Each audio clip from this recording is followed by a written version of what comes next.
Det här såg ju jättemysigt ut. Nu har vi ett litet... liksom... En liten koja här. Ja. Jag måste ha en kudde, annars kommer jag inte kunna koncentrera mig. Jag tänker, vi försöker sitta så att vi sitter liksom bredvid varandra typ. Så att jag kan titta på dig. Ska vi se. Sitter jag bra om jag sitter så här? Ja, tycker du själv då? Ja. Eller lite mer så. Det är lite långt ifrån varandra. Det är Där. lite. Men vi är väldigt nära här. Ja. Så en liten knadd liksom. Hej. Och så Det här är bra. sitter jag och pratar så här med dig. Det här är skitbra. Skitbra. Det är lite skumt att jag är så jävla nära. Vi måste värma upp här.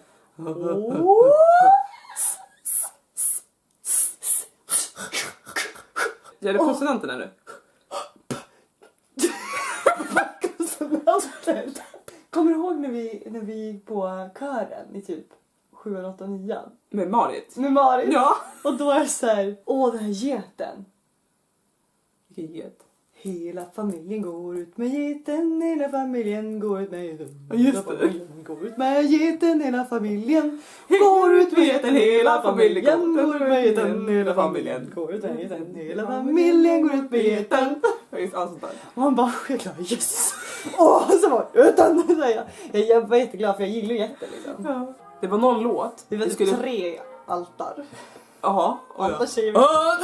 Alla tjejer ville vara sopraner. Men sen förstod de att vår stämma var typ den skönaste. Ja. Så vi fick alltid basstämma. Ja, vi bara gled. Ja, och de bara åh gud, jag vill vara på den sidan.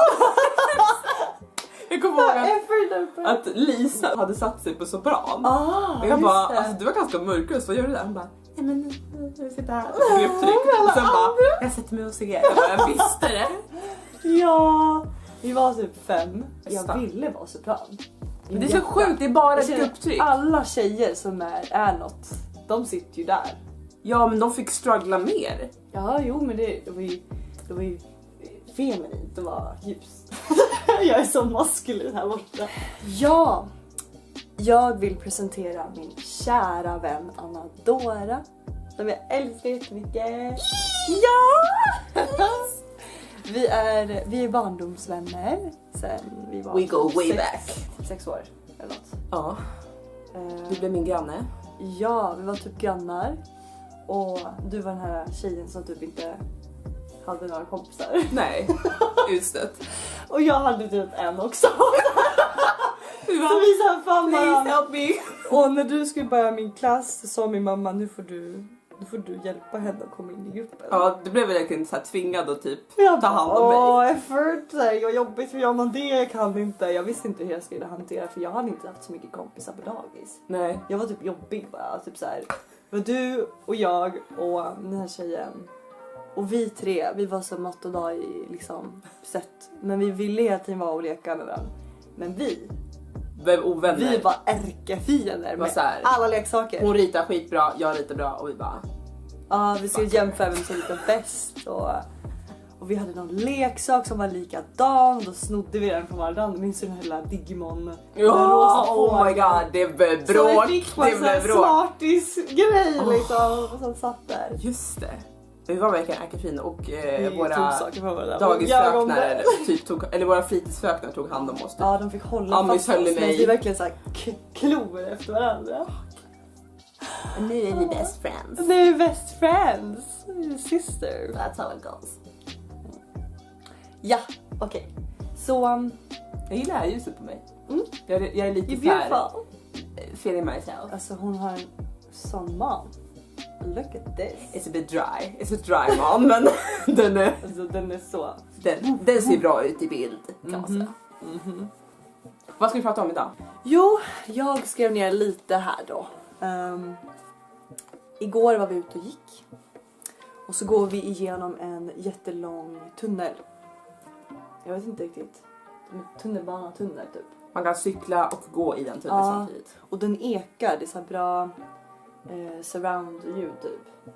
Bra akustik. Ja, bra akustik. Och så står det en man där i mitten med sin mobil. Där han har en låt going on. Alltså så här gitarr. Förmodligen kunde han inte spela gitarr. Nej. Men så hade han liksom gitarr på mobilen som spelade upp. Och så står han där och bara frisjunger för typ personer som går förbi. Eller helt själv när det inte är tomt där. Det roliga är att han står oftast där varje gång jag går hem från skolan till tunnelbanan. Då brukar han stå där, så typ i måndags så hade han så här någon jazzig musik på. Och så himla gullig, han stod där och jammade helt själv där. Och folk som cyklar förbi och bara, jaha, vad är det här för galning typ. Men han bara så här helt glad, och så kommer vi förbi och så fort han får lite, liksom. Ja, och så fort han får lite ögonmot att han bara, du vet, så här, och jag liksom klappat bjöd på den liksom. Ja, han var jättegullig. Jag gillar sånt. Ja, jag med. Det är det man kan bjuda lite på sig själv. Ja, det är jätteviktigt verkligen. Så vi tänkte att vi skulle i alla fall inleda det här och prata om hur viktigt det är att vara sig själv och våga uttrycka sig själv i olika situationer. Både privat och ute i världen, ute i sociala världen med andra människor. Hur viktigt det är att ta modet till sig och visa vem man är och inte vara rädd för vad andra ska tycka. Släppa alla spärrar. Tror jag många av dem. Faktiskt. Har du någon spärr? Ja, absolut. Loading. Så här. Error. Nej, men när jag kan känna en så här energi av att det typ blir awkward. Och folk ändå börjar fjanta sig. Då kan jag fastna i känslan av awkward. Och liksom bara... och de bara... Och så känner jag hur de vill att jag ska joina för att det inte ska bli så här lite konstigt. Och jag bara... Hur ska jag göra det? För jag är liksom inknölad i den här awkward energin. Du har lätt att fastna i känslan. Ja, jag har lätt att fastna i känslan. Och det är liksom lite motsägelsefullt. För jag har så mycket luft i mig. Luftelement så. Så känslor kan ju bara komma och gå så här. Och utan att jag hinner ta tag i dem riktigt. Jag bara boom, så är jag glad. Och sen bara wow, så är jag någonting annat. Så kan jag faktiskt känna med det också. Ibland så bara så här, är du helt inne i ditt flow. Och så bara byter man så här samtalsämne. Man fortsätter med konversation. Och då bara säger man Luna bara. Och man bara Luna! Hej! Och bara ja, just det. Fortfarande inne där liksom. Ja, jag tycker det är så coolt att vi flödar med olika typer av energier som tar oss liksom. Och så plötsligt kan de bara ta slut och man bara, som att man liksom får en käftsmäll liksom. Och gå ur den vibrationen typ. Nu känns det som att jag gjorde det. Nu är det dumt i huvudet. På spåret jag var på. Jag försöker typ tänka vad jag har för spärr. Jag tror att min största spärr är nog i mitt kreativa skapande. Inte spärr att jag inte vet vad jag ska göra, utan mer så här. För jag designar ju kläder. Och när jag tänker så här vill jag liksom skapa den här outfiten eller de här kläderna. Om jag ska göra en kollektion eller om jag ska göra något mönster eller vad som helst. Även när jag bara typ ritar av en människa liksom. Så tänker jag så här. Jag har så mycket krav på mig själv. Att det ska se bra ut. Och jag har en sån bild i huvudet hur jag vill att det ska se ut. Så jag sätter liksom ribban så jäkla högt. Och då blir jag så här. Du ska få ut den här inre idén. Ja. Så naturligt som möjligt. Och då blir det som att perfekt. När jag får ut det så blir det ju självklart inte exakt som man har i huvudet. Nej. Men jag vet inte. Det blir som att så här, nej, jag klarar inte mer än så här. Och då blir jag så här som att jag inte utmanar mig själv för att jag typ du backar för att bli lite rädd typ. Precis, jag backar för att jag bara så här. Nej, men jag klarar inte mer. Nej. Så här, istället för att bara typ leka och så här, släppa loss och bara liksom kladda och så blir det vad det blir. Det kanske blir något coolt med det. Jag kanske kan använda mitt kladd till något annat. Dit måste jag komma. Jag är lite så här. Jag kan relatera. Jag målar mycket, ritar mycket på min fritid. Vad är du på fritiden? Ja, jag tycker om att rita. Det låter så larvigt. Vi tecknar, okej? Vi är konstnärer. Vi är konstnärer. Kreativt skapande. Ja, tryck in. Jag är inte tönt, okej? Det är rita. Det är typ det folk säger bara såhär, ja du är så duktig på att rita. Alltså jag sitter ju inte precis som ett A4 och typ en tuschpenna och bara. Man har ju lite skills. Ja, faktiskt. Man har ju lite skills. Man har ju ändå hållit på sig man var väldigt liten.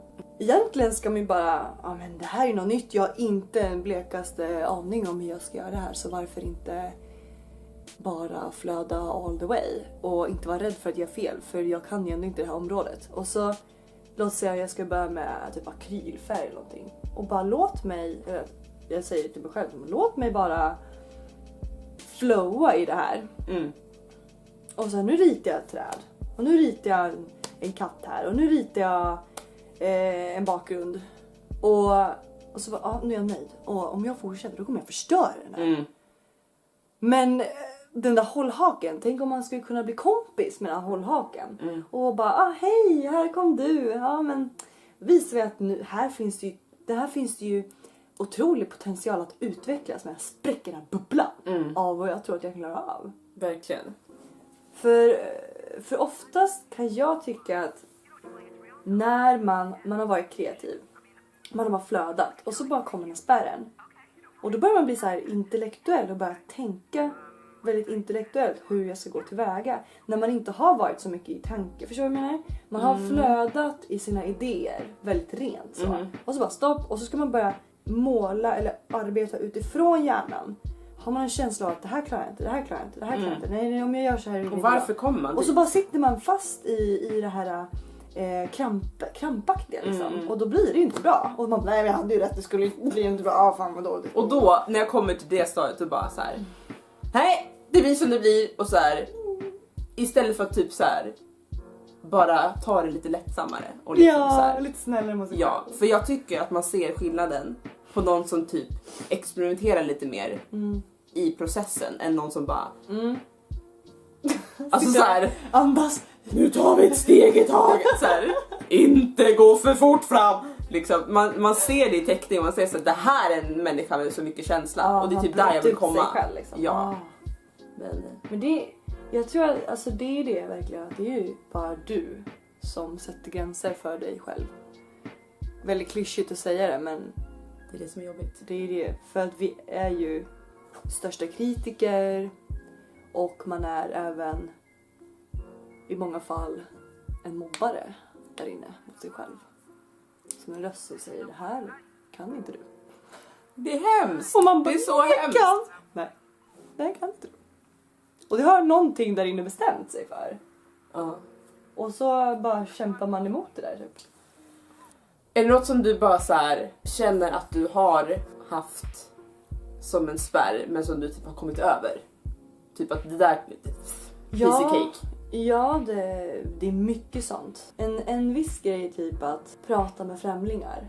Det är nice. Jag tror att det kommer med åldern. Ja, det kan komma med åldern. Du gör det många gånger och till slut så lär du dig. Men ju mer jag aktivt har jobbat med mig själv som människa och i och med att jag har blivit äldre och fått mer erfarenheter, det är liksom lite blandat så har jag blivit mer laid back som person. Alla de här, tänk om det skulle ske, tänk om det där skulle tänk om den skulle döma mig i ditten och datten. De rösterna liksom, de är absolut mycket tystare om man säger så. Det har varit som en lek typ, att om jag känt en spärr, att bara tänk om någon annan skulle tycka så här om jag gör så. Då har jag ofta velat göra det ändå. För att säga emot eller agera emot de här tankarna. Och på så sätt så förlorar ju de också kraften över dig, makten över dig. Det är faktiskt smart att tänka så. Vadå utmanar man dem istället? Bara, det här har vi en challenger liksom. Som inte tror på mig. Utmana hjärnspökena lite. Ja, utmana hjärnspökena. Det var fan bra. Words of wisdom. Yeah. Något som jag har kommit över är att inte behöva se snygg ut när jag dansar. Det var väldigt länge. Alltså just för att jag är dansare så blir det så här.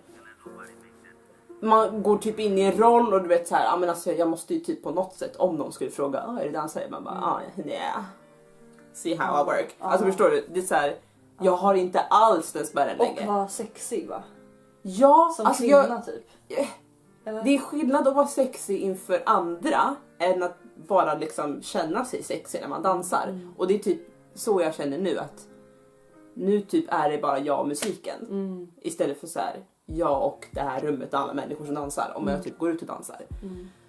Och jag har så jäkla mycket roligare. Och jag märker att folk drar sig till den på ett helt annat sätt. Jag känner lite så här. Förut när man dansade och var på sin vakt typ så här, och kollade runt och du vet, man var lite så här obekväm men försökte. Man ska hålla koll på andra istället för sig själv. Exakt. Och då märker jag att det är då killar kommer fram och vill trycka skrevet mot den. Men typ lite så här som att de typ tror att man skannar området. Det gör man ju. Man skannar ju dansgolvet för att typ känna sig trygg eller så här.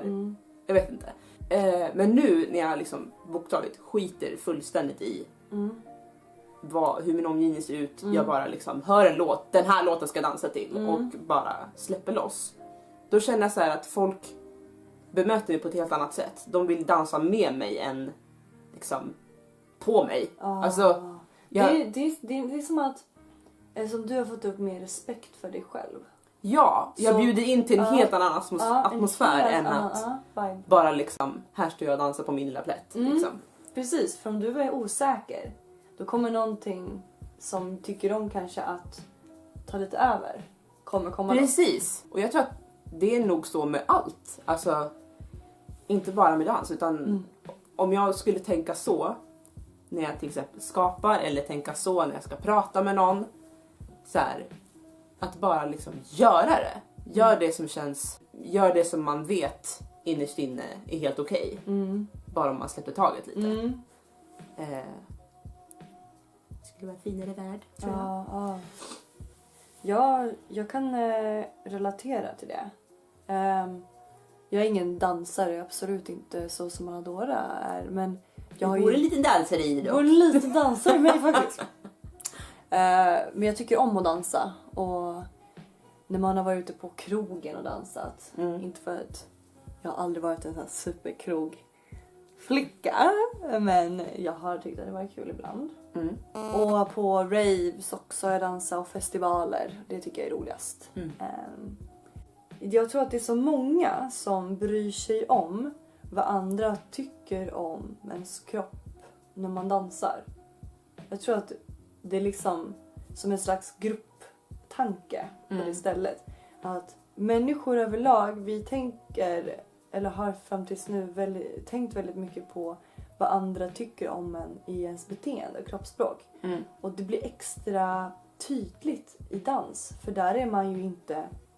Man är lite mer sårbar. Ja, man är mer sårbar för man flänger ut den inre världen i som bursts. Ditåt och ditåt. Nu kommer den här armen hit och nu kommer det upp här och så olika sätt att röra sig på. Och då tror jag att man kan känna det väldigt starkt. Plus att andra tänker samma sak. Så uppfattar man det. Som tankeläsning. Hänger med? Ja, jag hänger med. Typ alla bara, hur ser jag ut, hur ser jag ut, hur ser jag ut? Och så är det enda man hör är musiken, bitet i musiken och hur ser jag ut. Det är typ de 3 sakerna, eller 2 sakerna som man bara matas med. Men när man själv väljer att inte vara en del av det. Och bara, nej, nu ska jag vara i mitt space och jag ska bara ut med det som vill ut. Som han i tunneln. Som han i tunneln. Han kände ju så.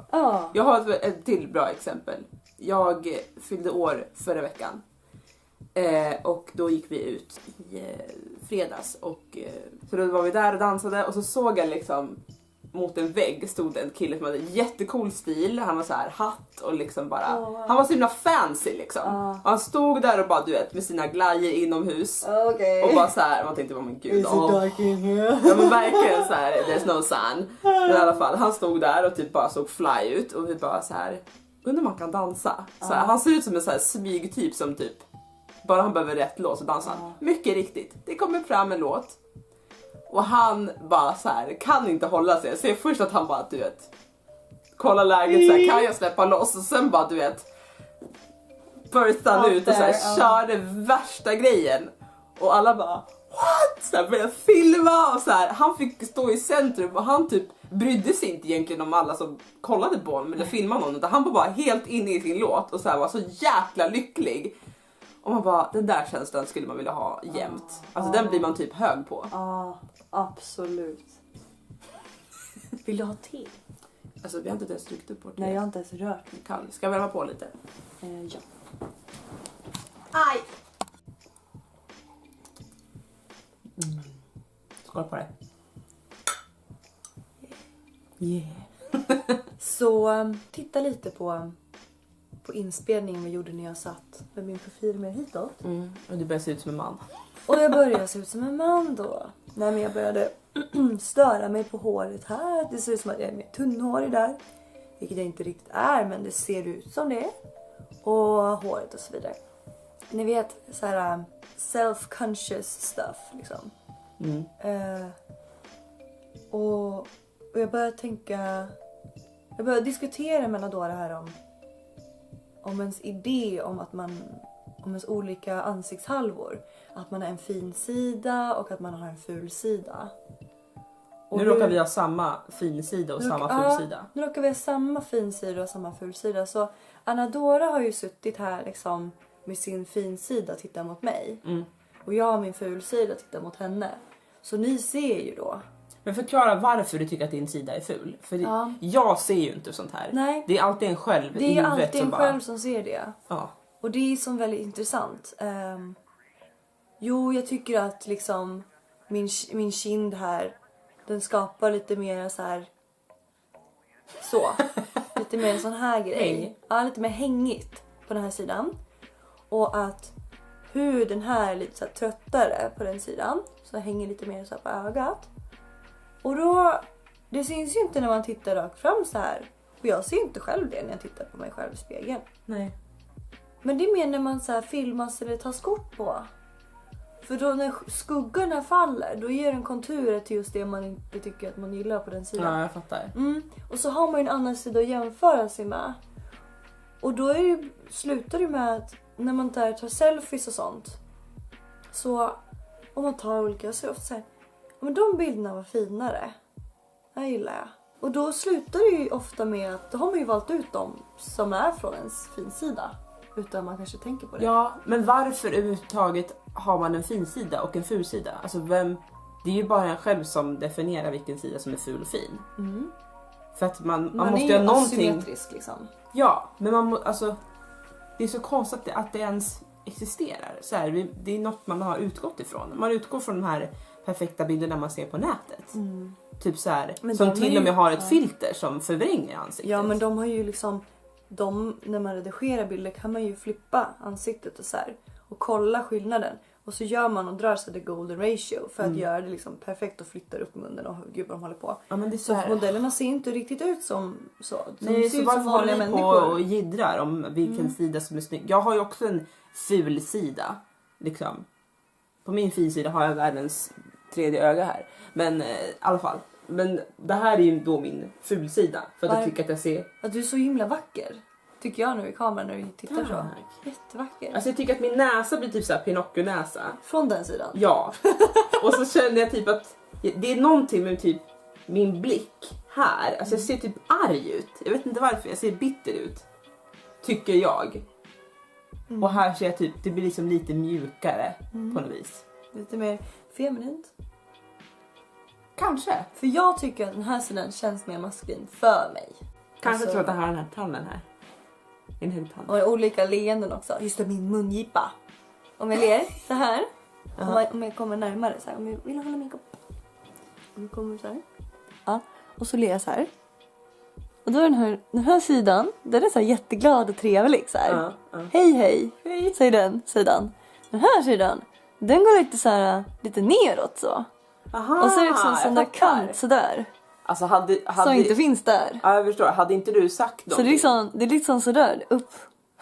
Så den här sidan behöver ju liksom... Den behöver bli mer såhär, kolla. Du får sitta så här 10 sekunder och så bara... Här. Så behöver den vara. Så det är jättekrystad ut nu med. Har du sett de som gör sådär på morgonen? Alltså så här. Masserar fejan. De masserar fejset varje morgon så här. För att snacka om kändisar. Jaha. Och liksom... Man gör så här blinkövning. Man ska typ dra upp så här och blinka 20 gånger för att få högre ögonbryn och så här. Man stretchar ju ansiktet. Det är liksom inget nytt. Men folk jag i mitt liv. Är det? Ja. Du är jättevacker från din fulsida. Du är jättevacker från din fulsida. You see? Love. Love and a cup of tea. Men jag kan säga att i och med att jag praktiserar mycket självkärlek och pratar mycket med mig själv så här inuti och bara du är fin och sådär. Då har det släppt mycket saker om känslan av att jag är otillräcklig och att jag inte är värdig och det är så här kärnrädslor. Jag liksom kommit i kontakt mycket med de bitarna i mig. Och det är så här, när jag har förlöst mycket falska ideologier i mitt undermedvetna om vem jag är och hur jag är. Det som inte är jag egentligen, alltså det som är fake. Som får mig att bara må dåligt om mig själv. När jag har förlöst mycket av det, då har det skapat så mycket skönare känsla för mig själv. Så trots att det här är min fulsida så kommer jag såklart lägga upp den här videon och låta befolkningen där ute få se det. Men det hade jag inte gjort förut. Då hade jag känt en gnolande känsla i mitt bröst om att nej, ser folk det där då kommer inte de tycka att jag är vacker, de kommer inte tycka att jag är snygg, om jag ska få en pojkvän då kommer han typ se det där och tänka att nej, hon var nog inte så snygg. Alltså det är egentligen sjukt hur långt man går. Bara för att man visar en del av ett ansikte som man inte kan göra någonting åt egentligen. Nej. Alltså så här, man är född så. Liksom. Ja, det är så sjukt. Alltså varför skulle inte du få en pojkvän för att du ser ut på ett visst sätt? Alltså det är så här. Jag vet. Jag skrattar för jag tänker exakt likadant. Ja. Typ såhär, den här bilden kan jag inte tycka att det här är accepterat. Det är väl sådär. Han kommer få ångest för att jag har det därifrån. Om han står där och tittar på mig nej, då ser han det. Ja, jag är sådär att jag måste gå på en viss sida om min pojkvän. Jag måste gå. Du vill gärna göra det. Ja, jag vill att han ska stå på den här sidan så att han kan se mig från det hållet. För han kanske ångrar sig.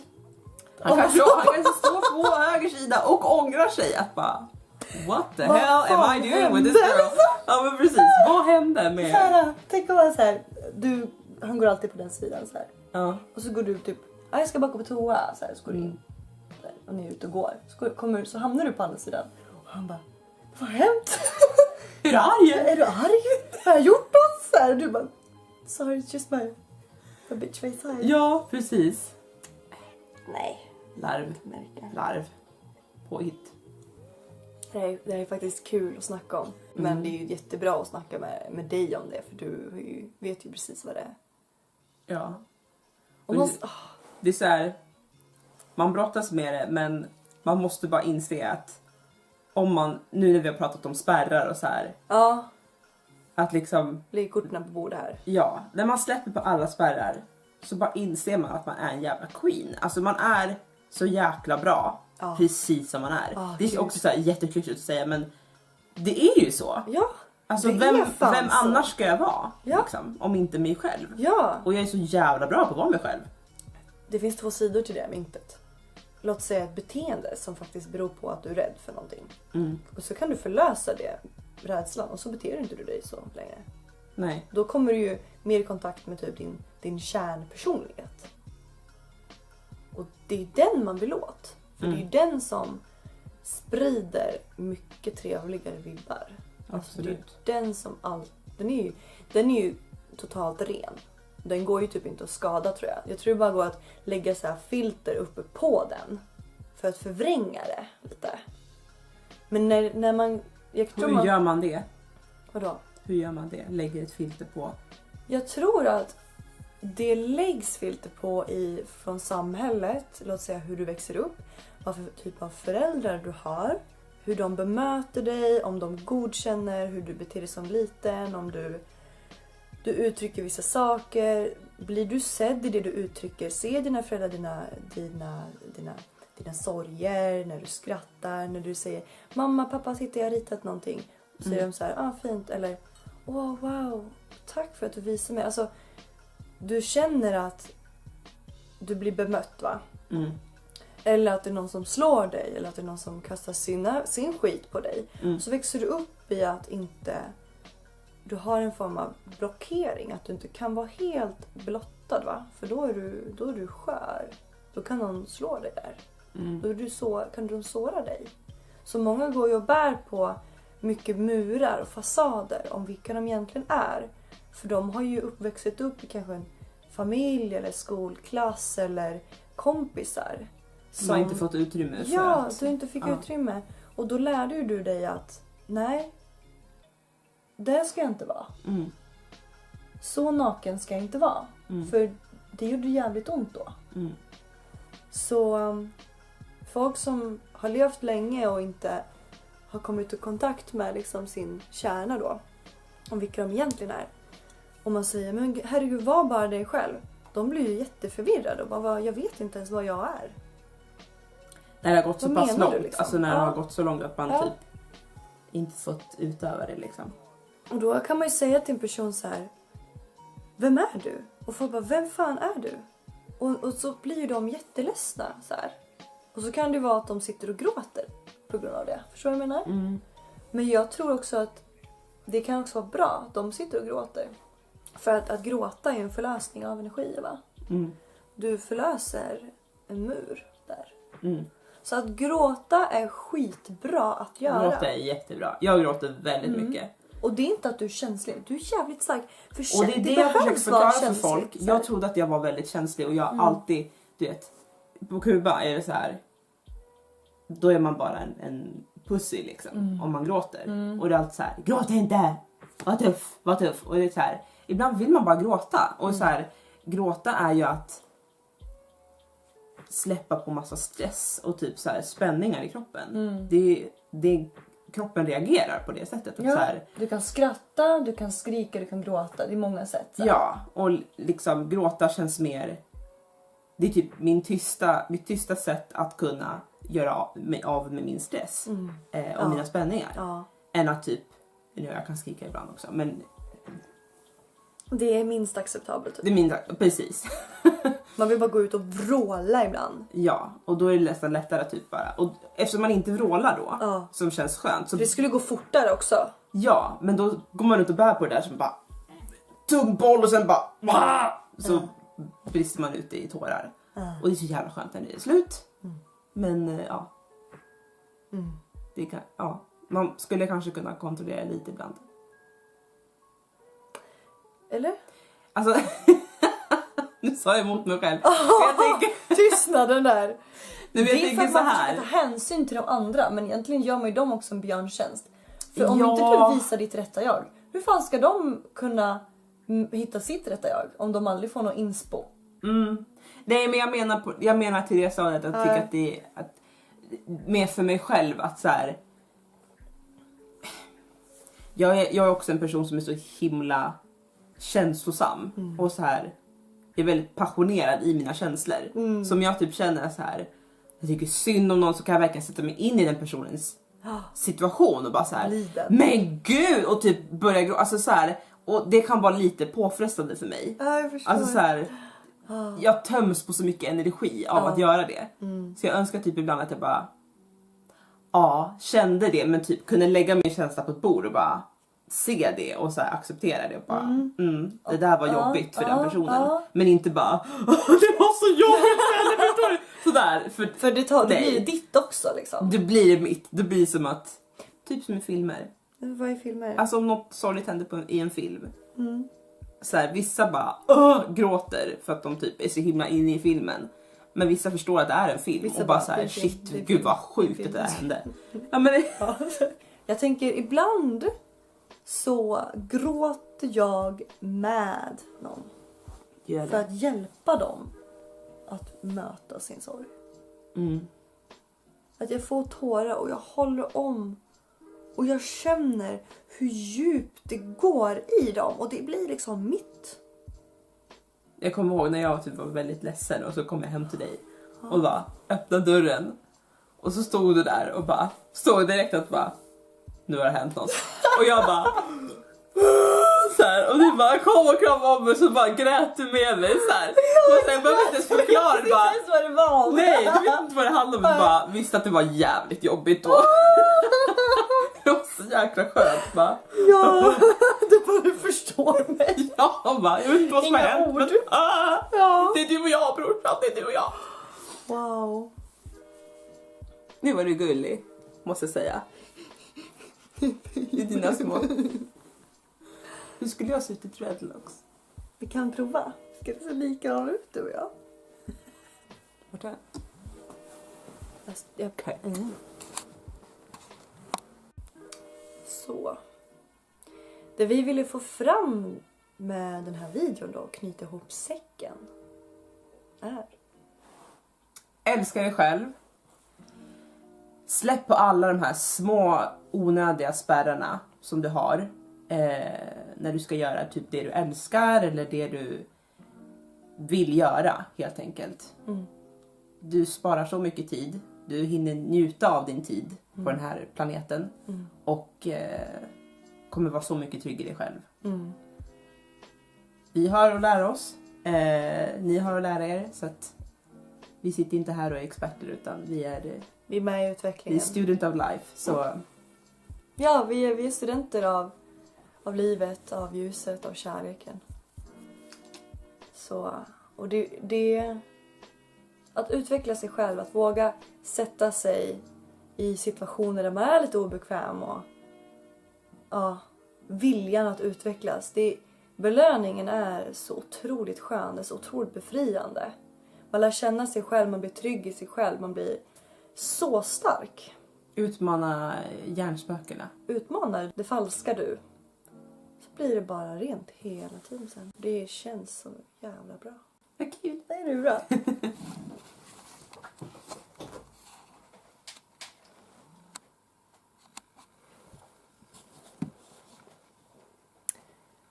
Hej.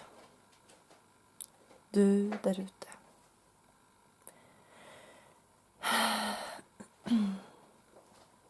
Tack så mycket för att du kollade på den här videon. Du är så underbar. Du är så magnifik. Du är så ren och så ljus. Och så otroligt välkommen i det här livet.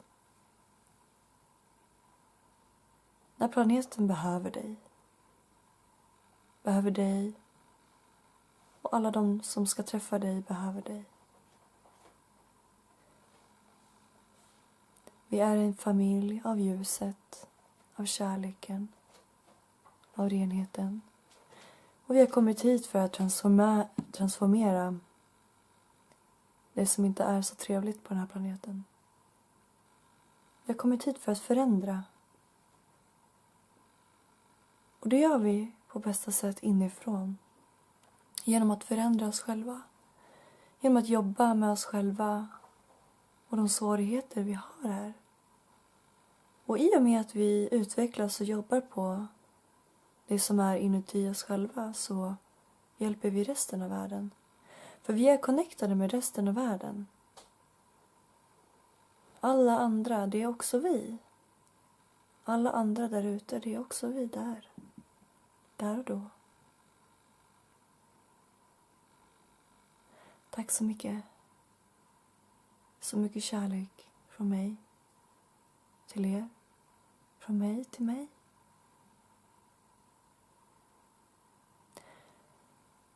Amen.